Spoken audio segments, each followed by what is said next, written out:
قرآن پاک میں ہے ہم نے انسان کو چنی ہوئی مٹی سے بنایا، ایکسٹریکٹ آف کلے. دیکھو کیسے پوائنٹس، دیکھو 1400 سال پہلے اونٹ اور گھوڑا وہ واحد ٹرانسپورٹ کا میکنزم ہے، اڑتے بگولے پورے عرب میں پھر رہے ہیں. بدھو ان کا ذہن ایسا ہے کہ بچی کو پیدا ہوتے ساتھ ہی کنویں میں پھینک رہے ہیں، ذبح کر رہے ہیں.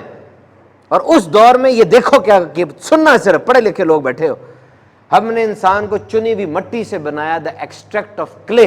یہ حضرت آدم کے بارے میں بات ہو رہی ہے کہ جب رب نے فرمایا بنانے لگاؤ، جبریل گئے، وہ جا کے پوری جو تھی نا وہ حضرت اسرائیل گئے تو زمین کے ہر خطے سے مٹی لے کر آئے، اس کو کمبائن کیا. دیکھا نا ہر مختلف رنگ کا انسان ہوتا ہے، طبیعت الگ الگ ہوتی ہے. حضرت آدم کو ساری مٹیوں کو مکس کر کے بنایا. We have made this man with the extract of clay. And second step, پھر اس کو مضبوط ٹھہراؤ میں پانی کی بوند بنایا. This is sperm. Your sperm drop. پانی کی بوند بنا دیا اس کو. پھر اس پانی کی بوند کو جمع ہوا خون بنا دیا.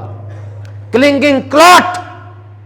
تو نے عورت کے ساتھ ہم بستری کی، اب تیرا سپرم اس کا ایگ مل کے زائگوٹ بن گیا. Clinging clot. اس کی بیضہ دانی میں، اس کی یوٹرس میں وہ لٹک رہا ہے. اب پھر ان ہڈیوں کو گوشت پہنایا، We covered these bones with flesh. جا کے پوچھو کسی بھی ایمبریولوجی کے ایکسپرٹ سے کہ جب بچہ پیٹ میں بڑھ رہا ہوتا ہے ہڈیوں کے اوپر گوشت آتا ہے، اور اس کے بعد پھر ایک دوسری صورت بنا دی، اور بڑی برکت والا اللہ جو سب سے بہتر بنانے والا ہے. ساری سائنس آف ایمبریولوجی یہ 5 جملوں میں قرآن نے بتا دی، 5 جملوں کے اندر. اللہ تعالیٰ کی شان ہے، یہ اس کی برکت ہے. کوئی گورا ہے، کوئی کالا ہے، کوئی طبیعت کا تیز ہے، کوئی طبیعت کا ہلکا ہے. انٹرا یوٹرین لائف اسے کہا جاتا ہے. ساری ایکسپلین کر دی. یہ پہلے ایرسٹوٹل نے، گریک نے، یورپ میں نے پڑھا ان کو بھی نا، یہ ایرسٹوٹل نے، ارسطو نے بھی اس پہ کلام کیا تھا کہ انسان کیسے بنتا ہے. گریک نے بھی کلام کیا. کوئی مضبوط بات نہیں ہے، افواہی باتیں تھی ساری. پڑھ کے دیکھ لو، افواہی باتیں تھی، بس اپنی طرف سے گیس کیا، کیونکہ الٹرا ساؤنڈ تو تھا نہیں.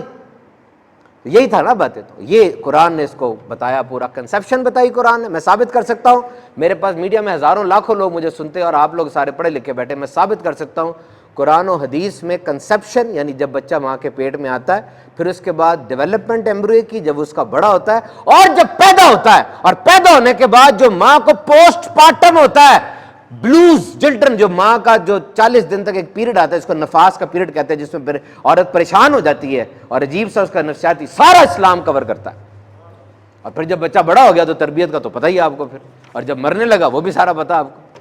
کیا چیز کور نہیں ہو رہی یار، مجھے بتائیں. ایوری تھنگ از دیئر، سب کور ہو رہی ہے. اور موت کے حوالے سے یہ بھی بتایا جاتا ہے اسلام کس طرح کور کرتا ہے موت کے اس کانسیپٹ کو. میرا ڈیو سنک میں بیان تھا، یہ پاکستان کا بڑا مشہور سافٹ ویئر ہاؤس ہے ڈیو سنک. اس میں بیان کا موضوع تھا life and after life, what is the balance. پڑھے لکھے لوگ بیٹھے ہیں جی، سافٹ ویئر انجینئر بیٹھے، مینیجرز بیٹھے. میں نے کہا مجھے بتاؤ موت کے تصور کے بغیر تم رہ کیسے سکتے ہو؟ موت تو بڑی ضروری ہے. تمہیں اگر پتہ ہو کہ کل میں نے لازمی اٹھ ہی جانا ہے تو تم تو پھر اٹھو گے ہی نہیں. تم بیٹی کی شادی نہیں کرو گے، تم پروجیکٹس اپنے ادھورے چھوڑ دو گے. تمہیں جب پتہ ہے کہ واقعی میں نے دنیا سے چلے جانا ہے، اب تم ہائپر ایکٹیو ہو کے ٹائم لائن بناتے ہو، سنگولر فوکس رکھ کے کام کو کمپلیٹ کرتے ہو، کیونکہ مر جانا ہے، پتہ ہے.